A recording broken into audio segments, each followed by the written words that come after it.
Hello and welcome to another exciting episode of Advantest Talk Semi. I'm your host, Don Ong. In today's episode, we are diving into the fascinating world of silicon photonics and EPIC, Electronics Photonics Integrated Circuits. As the semiconductor industry shrinks down to 2 nanometer scales and beyond, we're reaching a point where the traditional CMOS technology is struggling to catch up with the demand for speed, efficiency, and data processing power. That's where silicon photonics come in. By using light to move data, it's opening up new possibilities for faster, more energy efficient technology.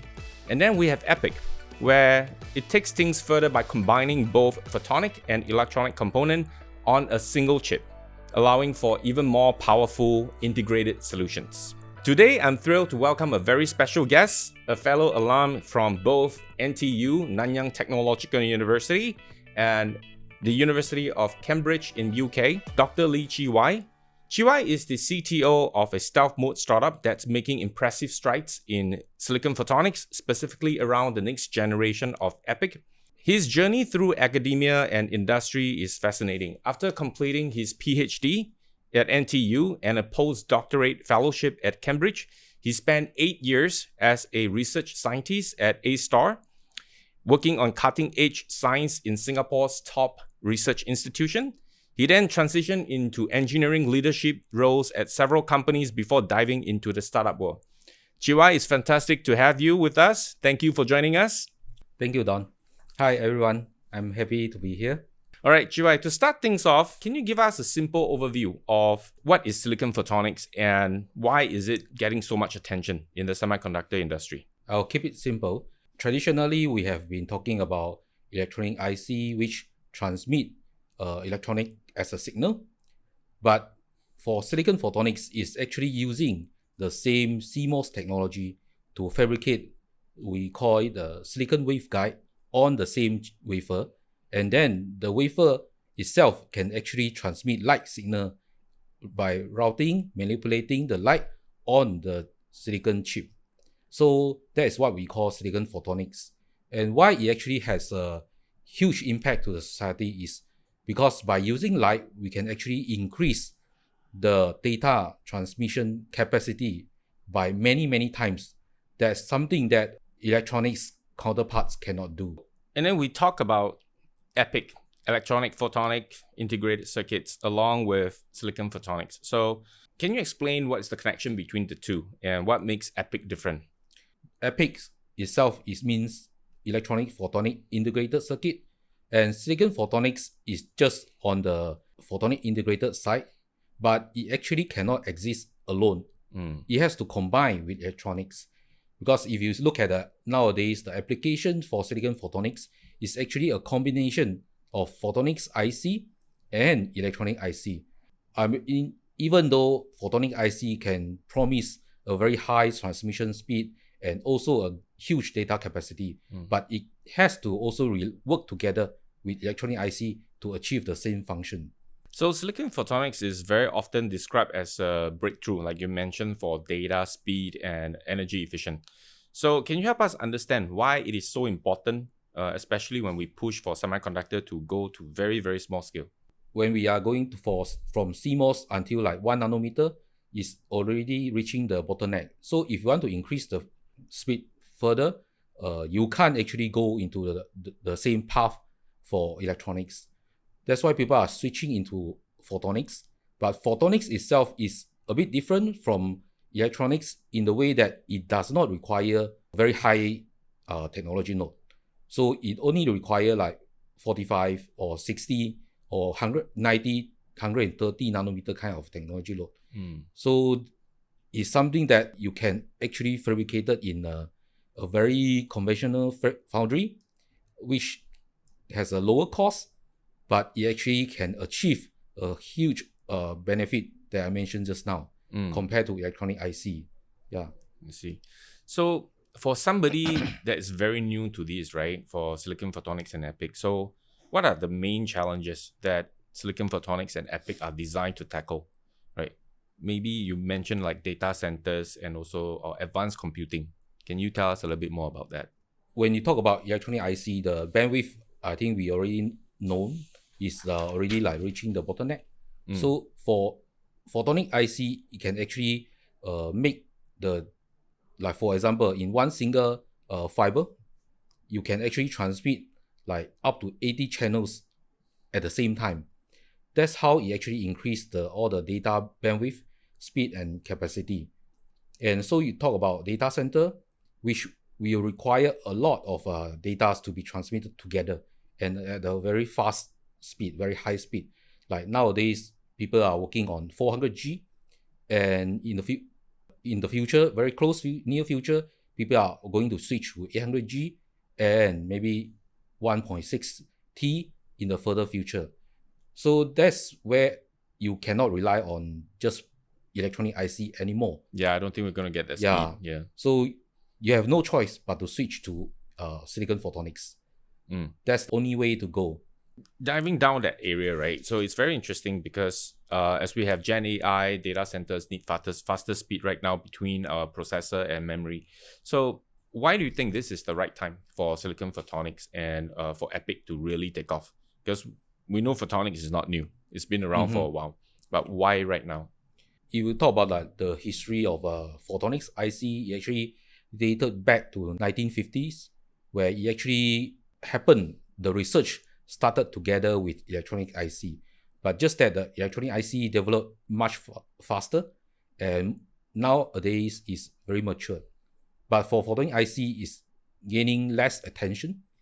But like what you said, the electronic part has already reached a bottleneck. So people are looking for a new way. And yeah, here comes silicon photonics. But it was like, when I started my research on silicon photonics, it was relatively immature. Only until like 2017, when the first silicon photonics product is being commercialized by Intel. That's where people realize that actually silicon photonics can be put into actual products. And nowadays it's gaining a lot of attention, no matter like any corner of the world, like from the east or from the west, people are diving into this silicon photonics. Yeah, so while mainstream semiconductor still relies on CMOS technology, silicon photonics is expected to enhance a few critical components, where number one, reducing power consumption and increasing data transmission speed is very key. So it's essential to see how silicon photonics can work alongside CMOS devices. So can you explain why integrating silicon photonics with CMOS technology is so important, and what does combining these two really make possible? If you talk on the technology side, the reason why people say that the silicon photonics is CMOS compatible is because silicon photonics can be fabricated in the same foundry without the need of a new kind of fabrication technology. And also it requires lower technology node. So that's the advantage for silicon photonics. But if you talk about combining them together, it's not that straightforward, because when you talk about CMOS IC, the substrate that people are using, I give you an example, the insulator layer, you will be required thinner insulator layer. But for silicon photonics, you need a very thick insulator layer so that the light doesn't leak into substrate. So it actually presents two very contradicting requirement. And because of this, it's very difficult for you to actually fabricate them on the same die. And there comes the advanced packaging. So a lot of companies are pursuing like something like the co-package optics, which actually through advanced packaging and combining or package the silicon photonics die together with the silicon CMOS IC die, such as the ASIC or CPU, together on the same package. So this is something that people are looking into. Actually, a lot of companies are working on this. They call it the CPO. Yeah, that's the way to go. So you mentioned one of the challenges, right? So having silicon photonics, using silicon with CMOS, we're able to, using the same foundry, put it on the same silicon.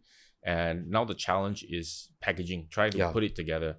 So what are some of the other technical challenges that we're seeing when you try to bring photonics and CMOS together? Okay, of course, you talk about electronics is working on electronics, right? Mm. Then the photonic IC is working on light. So how do you actually convert them together efficiently without loss? Mm. That is something is a huge challenge. For silicon photonics is actually one of the biggest challenge for the silicon photonics is that the loss on chip is very high. That means the loss for the light signal is very high. So this is something that a lot of foundries are trying to tackle, such as to improve the process so that the plasma etching can be done smoother and reduce the propagation loss for the light. So this is something, one of the main challenges.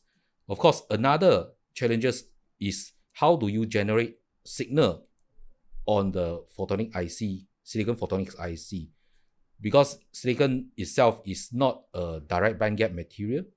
This is something physics. Yeah, so it cannot generate light.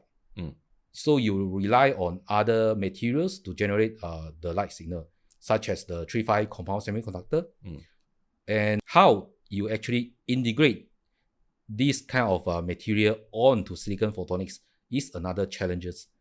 And of course, now some companies are working on solution for this kind of technology called the heterogeneous integration, such as Intel, they are wafer bond this kind of material, 3-5 material, onto silicon photonics.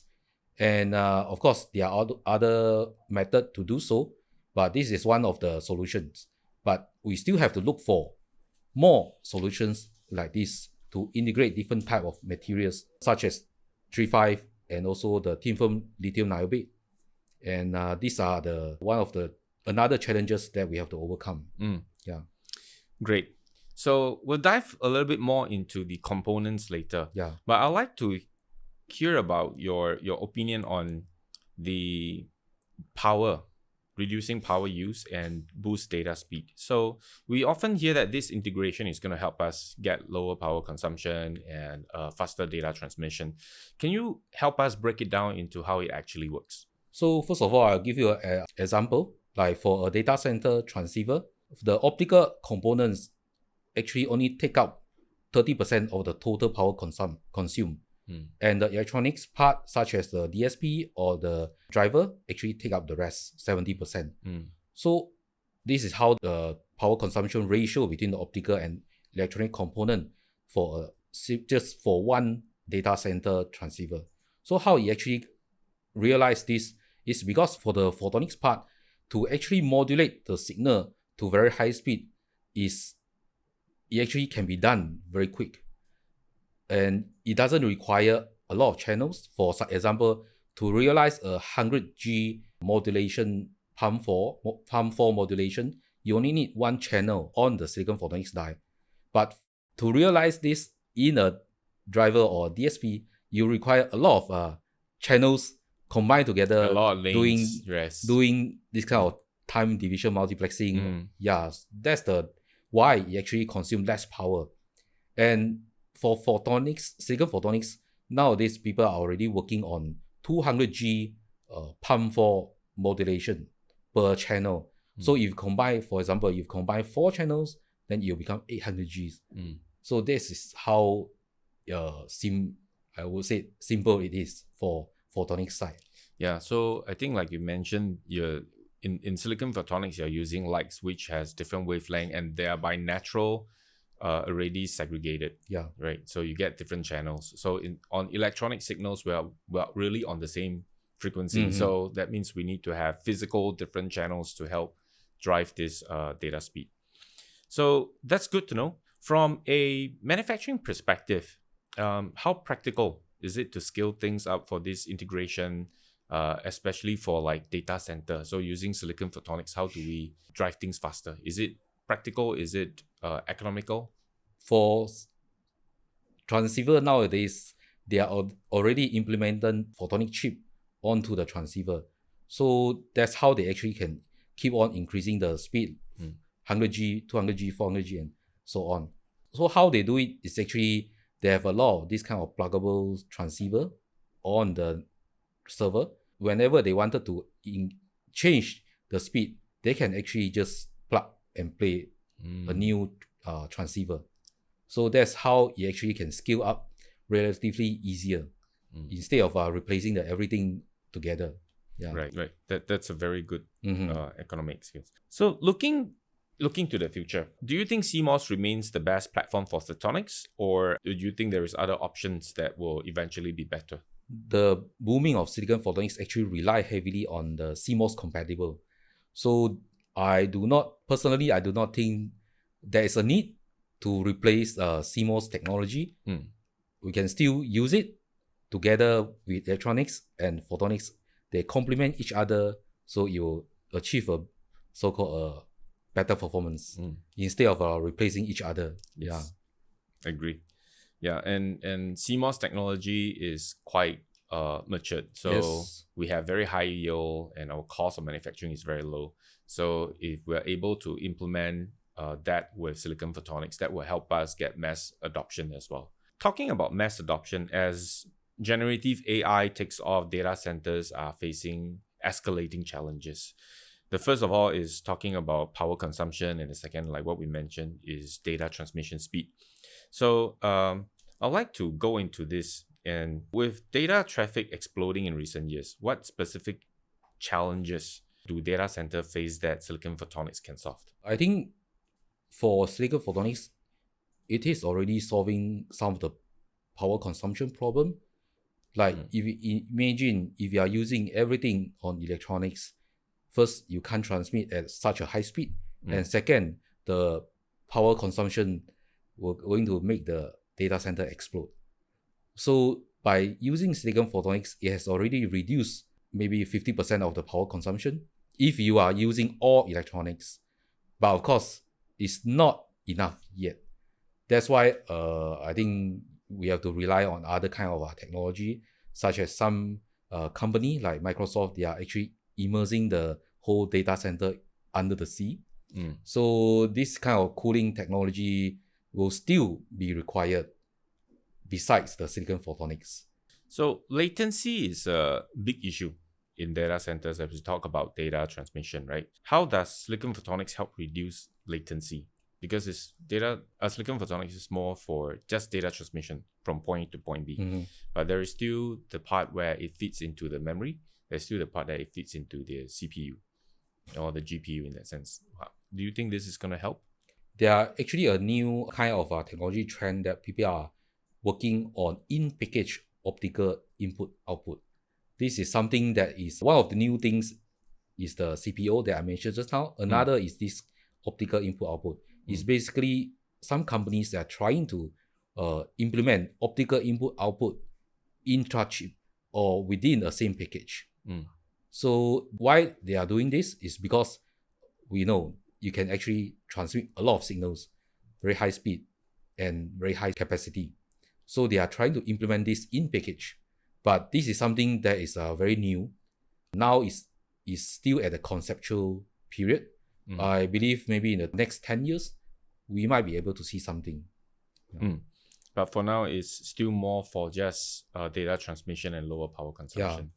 What do you think the timeline looks like for silicon photonics and EPIC to become mainstream in data centers? And are we talking years or decades? I think since the first product commercialization in 2017, the percentage of silicon photonics used in data center transceiver is already increased every year. So I believe in the next 3 or 4 years, you will actually overcome the competitors, which is the 3.5 laser that people are using now. So it won't be a decade. It will be like just within 3 or 4 years. Let's take a look into how ready silicon photonics is today. Focusing on core components such as the integrated laser, which is the source, the optical waveguide, which are the channels, and the modulators and demodulators that you talk about. So, and also we like to explore a little bit how silicon photonics can support advanced packaging by enabling different die to be stacked together on a single chip, right? So, first of all, can you walk us through the main components that make up silicon photonics? How do all these pieces work together? For silicon photonics die to function, you require, of course, signal source such as a laser and also a modulator to modulate the signals, and also a lot of power splitter, and also multiplexer, demultiplexer to split or combine the different wavelengths. So these are some of the very important building blocks in silicon photonics.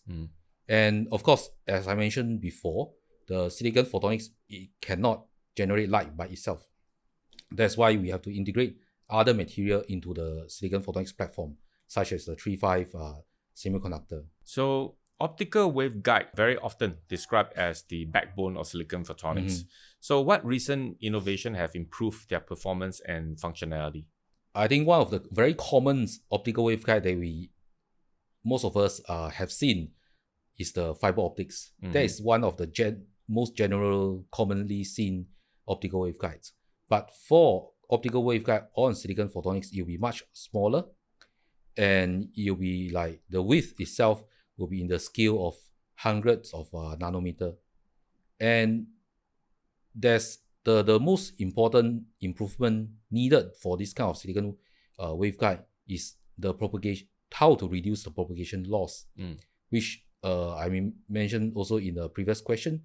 The loss itself currently is still quite high, and how to actually reduce the loss is one of the very basic and important challenges we have to face for silicon photonics. So integrated lasers seems to be a big topic in silicon photonics. So can you explain why they're so important and what advancement are we seeing in this area? Actually, for myself, I've been working on this laser integrations since my time in A-Star in year 2007. So why this is very important, its laser itself is a signal source. Is the source, right? Just like you have to have a current source to be able to work for electronic IC. So this is the same for photonic IC. And one of the main challenge is the incompatibility of the materials. Like if you ask us silicon foundries, they are not going to make 3.5 materials for you in their silicon foundries. So it will require two different foundries working together. It could be in the same compound or different companies, but they have to be able to make these two compatible on the same wafers. So this is something that is very challenging. And after you integrate them, how do you actually resolve the heat issue? Because for photonic IC, one of the main thermal generator is actually the laser.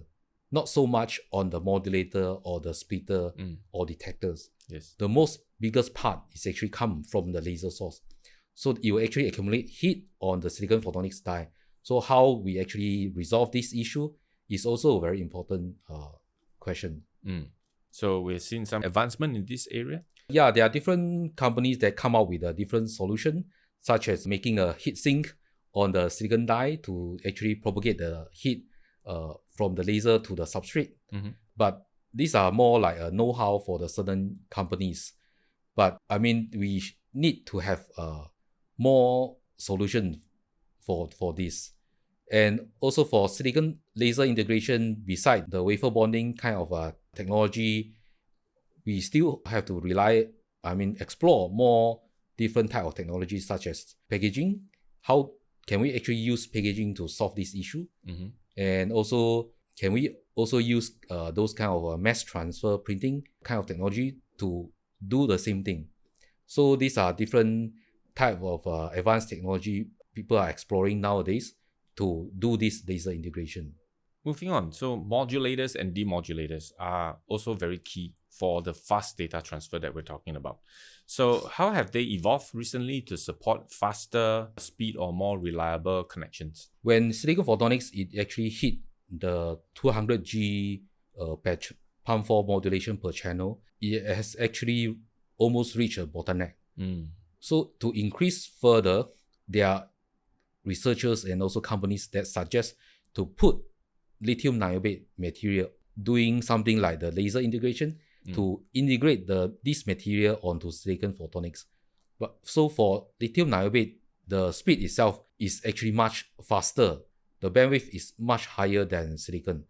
It can actually go up to like 100 gigahertz or 200 gigahertz just by implementing the lithium niobate material onto silicon. So in the future, it won't be just a pure silicon material die.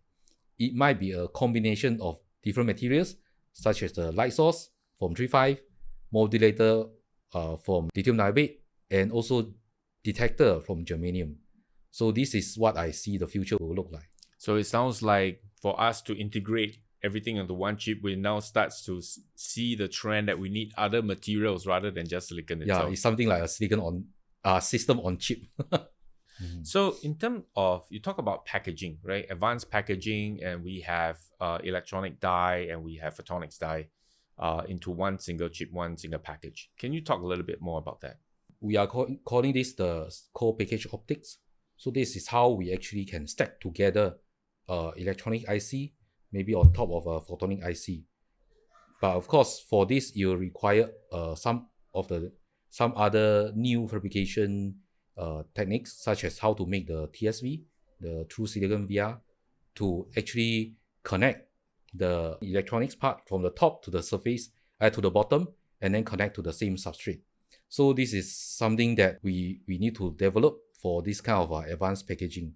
And also for photonics part, you will have one tricky issue is how do you actually tap out the signal. And for that, usually when we do packaging, we will require alignment of a fiber optics to the silicon die.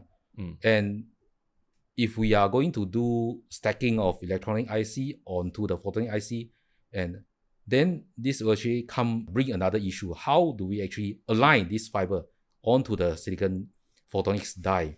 Because most likely we'll have to flip over the silicon photonics die in order to do the flip chip bonding or the die attach. So we cannot see the wavelet anymore.